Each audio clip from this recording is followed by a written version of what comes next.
ابن عبد الله ويا قارئ كتاب الله محمد ابن عبد الله.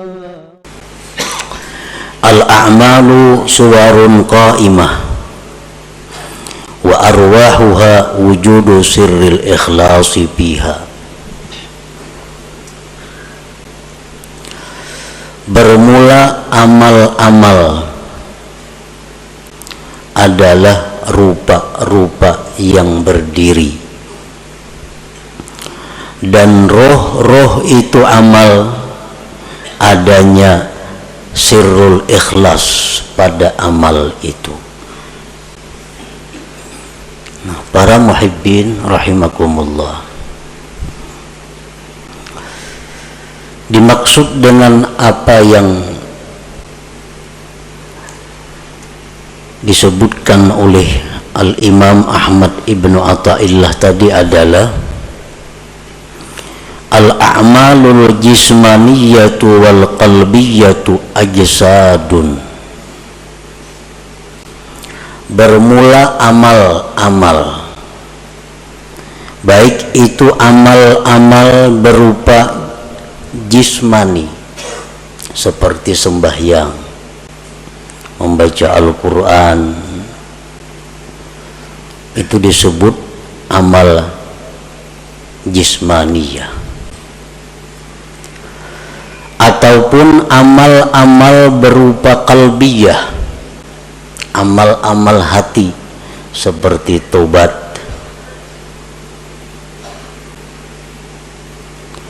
ajsadun, amal-amal itu seperti jasad, seperti tubuh.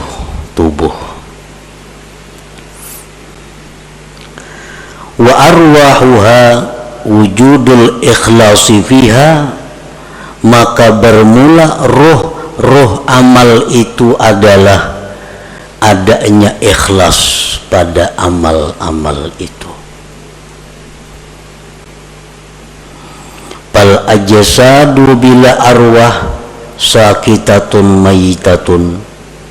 Bermula jasad dengan tidak ada rohnya, maka itu akan jatuh gugur dan mati. Wa kadzalikal a'mal, demikian pula amal-amal la qiyamalaha, tidak ada tegak dengannya, illa biwujudil ikhlasi fiha, melainkan dengan adanya ikhlas pada amal-amal itu.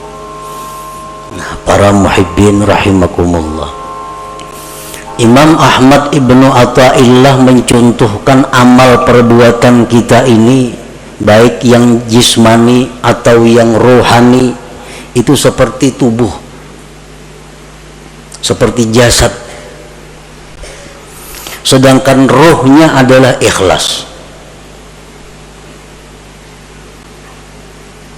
Artinya bahwa amal yang kita lakukan itu kalau tidak ikhlas berarti tidak punya roh. Jasad yang tidak punya roh itu akan dikubur, akan tidak bisa dimanfaatkan. Nah, demikian pula amal ibadah kita yang tidak ada rohnya, tidak ada ikhlasnya, akan tersia-sia, tidak diterima di sisi Allah Subhanahu wa ta'ala.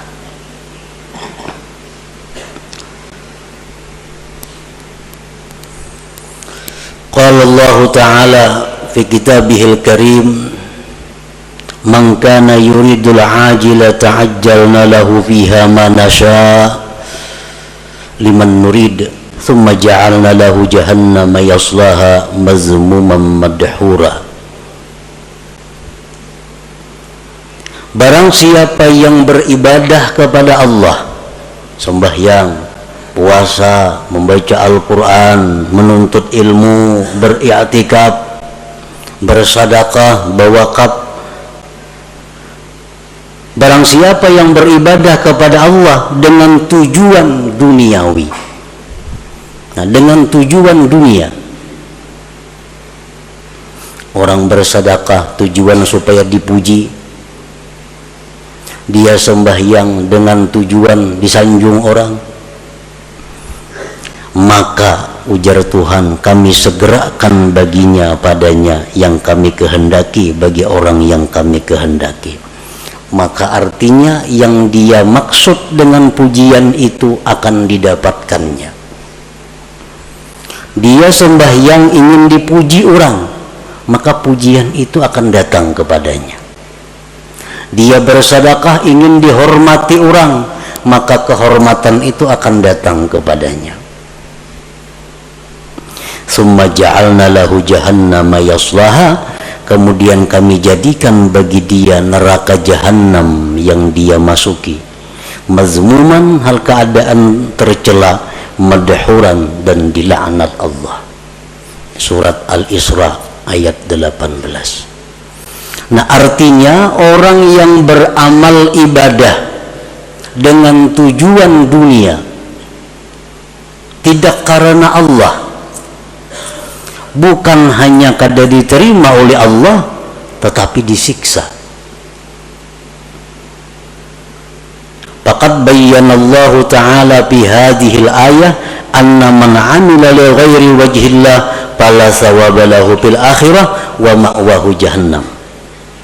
Sungguh menjelaskan Allah pada ini ayat, barang siapa yang beramal bukan karena Allah, tidak ada pahala baginya di akhirat dan tempatnya adalah jahannam.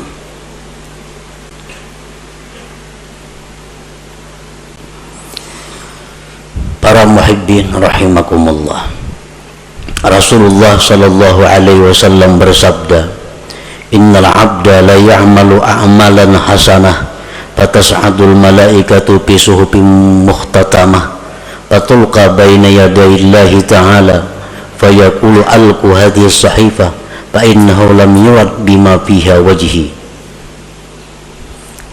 Yang artinya, sesungguhnya seorang hamba beramal amal kebaikan, sembahyang, puasa, zakat, sedekah, haji, umrah, dan sebagainya, maka naiklah malaikat membawa buku-buku catatan amal tersebut, kemudian diserahkan kepada Allah Subhanahu wa ta'ala.